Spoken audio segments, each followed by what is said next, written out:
عرض کرتے ہیں اللہ تجھے یاد ہے نا ایک رات جب میں بڑی دیر سے لوٹا تھا، لکڑیاں کاٹتے، درخت تلاش کرتے، مجھے دیر ہو گئی، میں دیر سے لوٹا تھا، نیت یہ کر رکھی تھی کہ دودھ سب سے پہلے ماں باپ کو پلاؤں گا۔ مالک جب میں لوٹا تو وہ بوڑھے تھک ہار کے سو گئے تھے۔ میری بیوی نے مجھے کہا کہ بچوں کو پلا دو، وہ سو گئے، تو میں نے کہا نہیں، میرے ذمے ہے ان بوڑھوں کے دل کو ٹھنڈا کرنا، ان سے پیار کرنا۔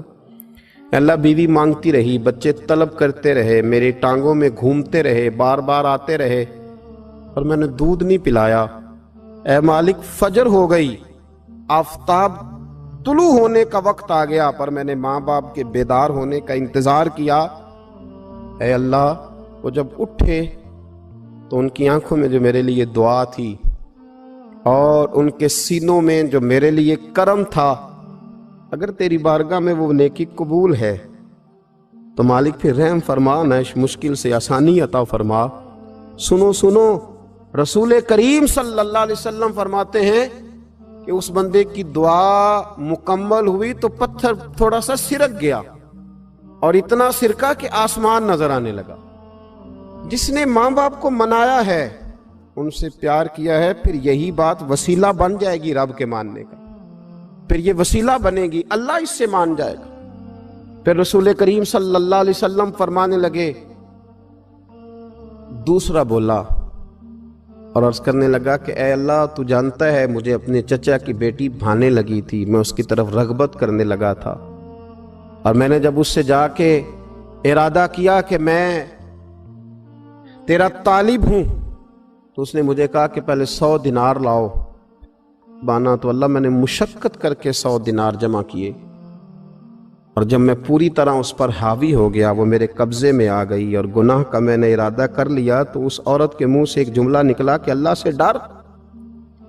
اے مالک، وہ میرے قبضے میں تھی، اے اللہ میں گناہ پر قادر تھا، میں چاہتا تو گناہ کر لیتا، لیکن جب اس نے تیرا نام لے کے کہا نا کہ اللہ سے ڈر، اللہ میں ڈر گیا، میں اسے چھوڑ کے آ گیا۔ اگر تجھے یہ بات پسند ہے تو پھر نکال دینا اس مشکل سے، پھر کر دینا کرم۔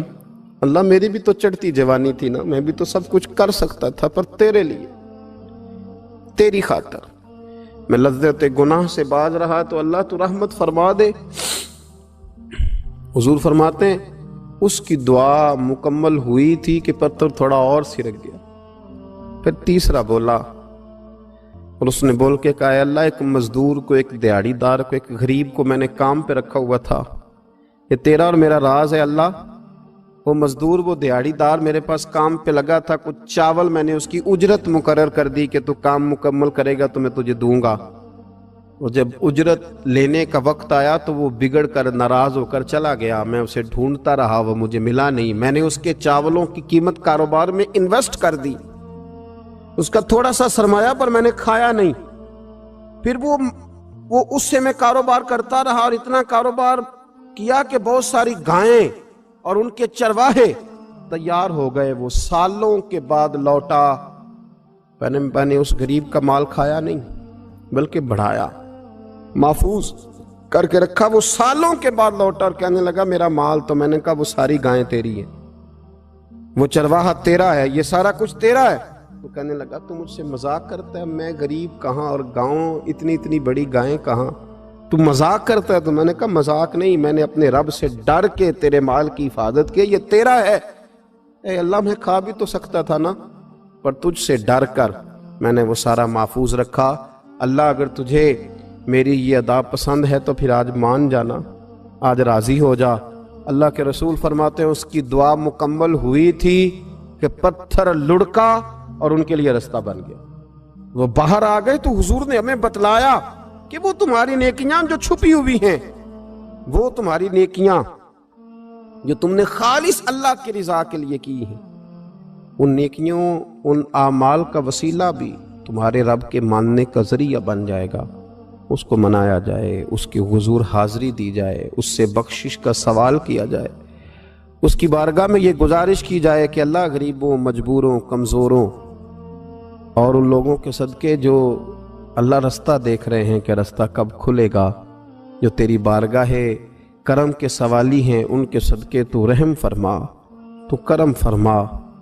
تو میرے عزیز، ایک اور بات جو اللہ کو منانے کے لیے ہمیں ہمارے پیارے رسول صلی اللہ تعالیٰ علیہ وسلم نے بتلائی کہ جب انسان بہت زیادہ عاجزی کرتا ہے نا، بہت زیادہ عاجزی، تو پھر بھی اللہ مان جاتا ہے۔ جب وہ اس کے حضور بہت عجز کا اظہار کرتا ہے، بہت زیادہ عجز کا اظہار کرتا ہے، وہ ڈر جاتا ہے اس سے۔ وَلِمَنْ خَافَ مَقَامَ رَبِّهِ جَنَّتَانِ، فرمایا جو میرے سامنے کھڑے ہونے سے ڈرے گا میں اسے 2 جنتیں عطا کروں۔ حضرت بابا فرید الدین مسعود گنج شکر بابا صاحب رحمۃ اللہ علیہ فرماتے ہیں کہ ایک نیک نوجوان تھا، دن کو روزہ رکھتا، رات کو نماز پڑھتا، پر اللہ سے ڈرتا پھر بھی بہت ہی زیادہ تھا، بڑا ہی ڈرتا تھا۔ موت کا وقت آیا تو ماں ہی تھی بس اس کی، تو ماں سے کہنے لگا اماں تو میری ماں ہے، میرے ساتھ 3 وعدے تو کر۔ اس نے کہا پتر تو بتا، آخری ہج کی لے رہا ہے اور اس غریبنی ماں سے تو وعدہ لے رہا ہے، بتا کیا وعدہ ہے؟ تو عرض کرنے لگا اماں جب میں مر جاؤں نا تو میرے گلے میں رسی ڈال کے تو مجھے گھمانا گھر کے صحن میں، اور لوگوں کو کہنا جو رب کی نافرمانی کرے اس کا یہی حال ہوتا ہے۔ یہ اعلان کرنا جو اللہ کے نافرمان ہوں ان کا یہی اشر کیا جانا چاہیے۔ اور اماں پھر دوسرا وعدہ کر، میرا رات کو جنازہ اٹھایا جائے، میں نہیں چاہتا کہ کسی کے منہ سے یہ لفظ نکل جائیں کہ وہ دیکھو اللہ کا نافرمان جا رہا ہے، رات کو میرا جنازہ اٹھانا۔ اور اماں تیسرا میرے ساتھ وعدہ کر کہ لوگ مجھے دفن کر کے آ جائیں گے تو میری قبر پہ چلی جائے گی، عمل میرے پاس کوئی نہیں، پر مجھے لگتا ہے ماں کے قدموں کی برکت سے عرش کا مالک بھی رحم فرمائے گا۔ اماں تو وعدہ کر کہ میرے ساتھ وعدہ کر۔ بابا صاحب رحمۃ اللہ علیہ فرمانے لگے کہ ماں، بوڑھی ماں نے وعدہ کر لیا، کہا بیٹے ٹھیک ہے، اگر تیری یہی ضد ہے تو میں تیار ہوں۔ پھر اس نے کلمہ شہادت پڑھا، اس نوجوان کی روح پرواز کر گئی، بوڑھی ماں نے رسی منگائی تو وَلِمَنْ خَافَ مَقَامَ رَبِّهِ جَنَّتَانِ، جو ڈر جائے، اس نے تو کہا تھا نا کہ رسی ڈال کے گھمانا اور کہنا یہ اللہ کا نافرمان ہے، اس کا یہی اشر ہونا چاہیے تھا۔ لیکن جب ماں گلے میں رسی ڈالنے لگی تو گھر کے ہر کونے سے آواز آنے لگی، خبردار یہ رب کا دوست ہے، اللہ کے دوستوں کے ساتھ اس طرح کا معاملہ نہ کیا جائے، اسے چھوڑ دیا جائے۔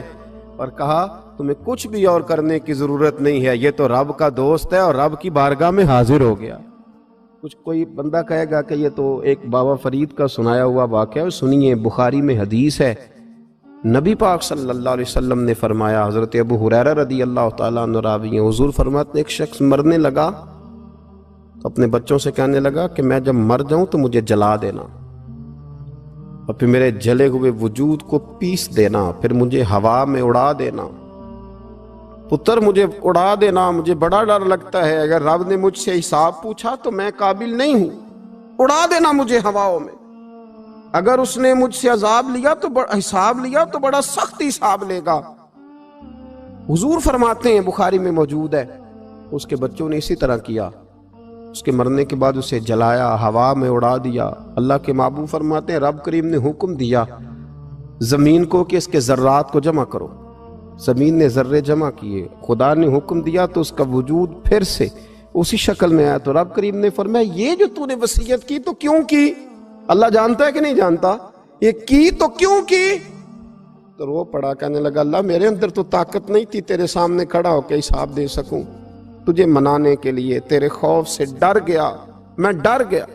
اگرچہ ہمارے بزرگوں نے لکھا ہے کہ آج یہ وصیت کرنا، اس رنگ میں یہ طرز اختیار کرنا درست نہیں، لیکن آپ غور فرمائیے کہ نبی پاک علیہ السلام فرماتے ہیں جب اس نے کہا نا اللہ تجھ سے ڈر کے یہ کیا، تو رب کریم نے فرمایا جا پھر میں نے تیری مغفرت کر دی، کیونکہ اللہ کو پتا تھا یہ دل سے بات کر رہا ہے۔ ایک چوتھی بات میرے رسول پاک علیہ السلام نے فرمایا کہ جب رب نہ مانے تو پھر وہ کمزوروں کے صدقے مان جاتا ہے۔ پھر وہ ضعیفوں کے صدقے مان جاتا ہے۔ فرمایا اللہ تم سے بارشیں روکنا چاہتا ہے، پر تمہارے ضعیفوں، کمزوروں، غریبوں کے صدقے، مجبوروں کے صدقے وہ تم پر بارشیں برساتا ہے۔ حضور فرماتے ہیں رب اشغاذا اغبر لو اقسم علی اللہ لا برا۔ کچھ ایسے لوگ ہوتے ہیں کہ ان کے بالوں میں خاک پڑی ہوتی ہے، چہروں پہ مٹی الجھے ہوئے ہوتے ہیں، لیکن اگر وہ اللہ پہ قسم کھا لیں تو اللہ ان کی قسم بھی پوری کر دیتا ہے۔